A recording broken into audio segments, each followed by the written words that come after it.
It's a hot summer day in Long Island, New York, and we are just weeks away from starting the sixth grade. I feel on top of the world at just 11 years old. I'm on my way to a pool party with my new friend Janet, who's one of the popular girls. I have taken every precaution to make sure I look my best today. I've flat ironed my curly hair to be pinned straight like everyone else's. I've put on eyeliner, which took hours of practice. I've worn my cutest top from Hollister, the only top I own from Hollister. We show up to the house, and all the other popular kids are already hanging in the backyard. It's very chill. They do things like this all the time, but to me, this is a big deal. I'm so lucky that my parents even let me go to this party.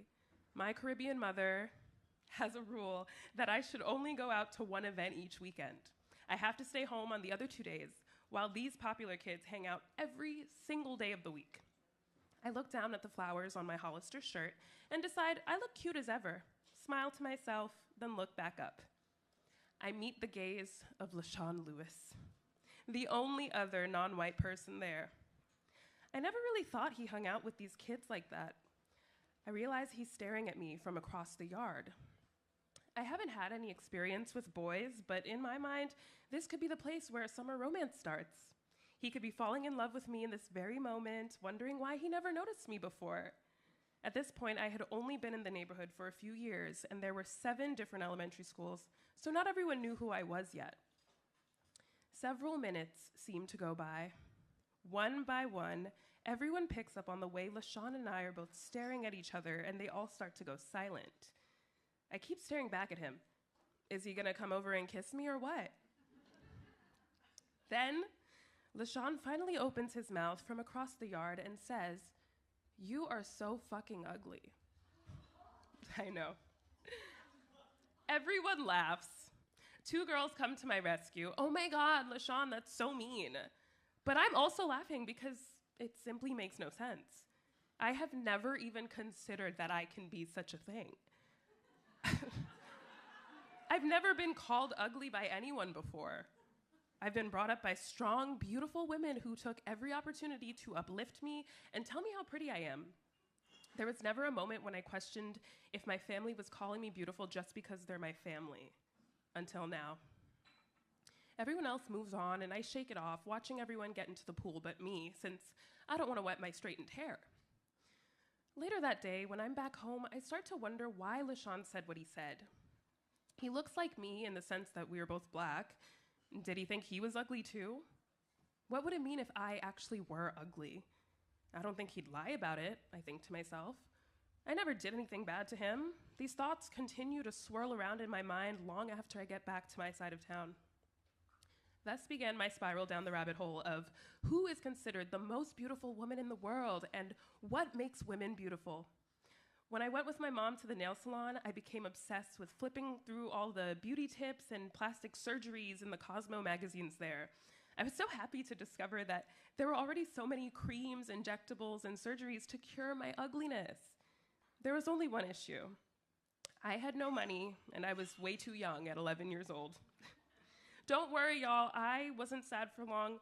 My ugliness was something I just had to accept. My parents always stressed to me that I should never be vain or self-obsessed, and now they didn't have to worry. There was no hope for me to be beautiful, so I decided I would do everything I could to be talented. I went through middle and high school with tunnel vision. The only thing that mattered was my next performance, whether in the school musical or with the choir. I won several awards for my musical abilities. I began to see a life full of possibilities beyond my high school graduation, where I could leave my small town and expand my talents in a bigger pond. I was happiest when I was in rehearsal or getting people to laugh at my silly impressions. I never really thought about dating or boys because, after all, I was ugly, and that was that. Some people are just born that way, and I was one of them. There was one person I was really going to miss once I left Long Island, though. I had many different voice teachers throughout my middle and high school years, and now I was finally a junior. Some of my teachers were very old school and scary, but I knew it came with the territory.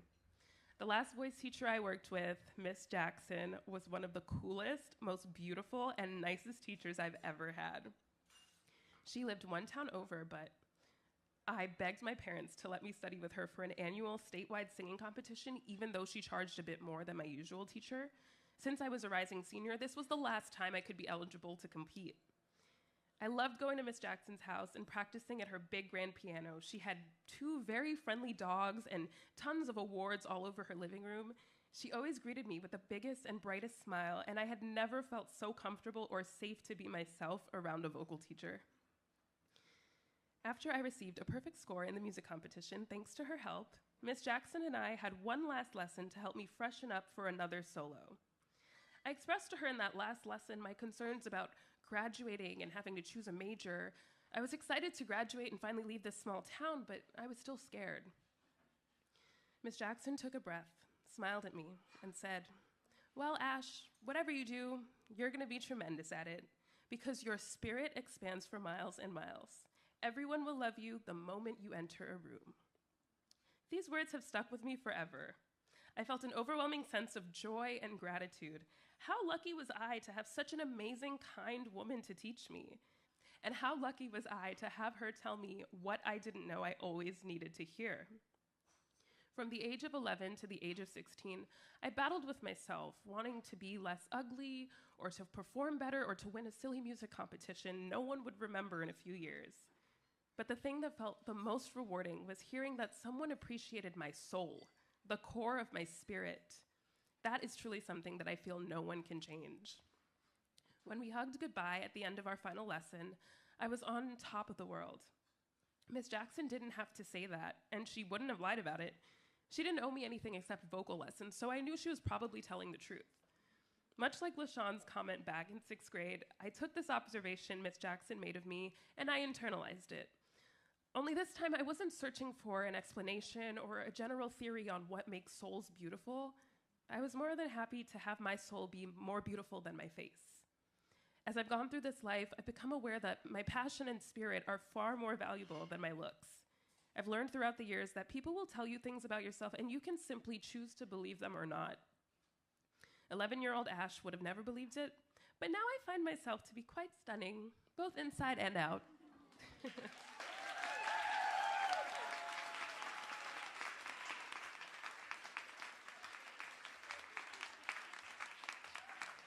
Stunning Ash Myers.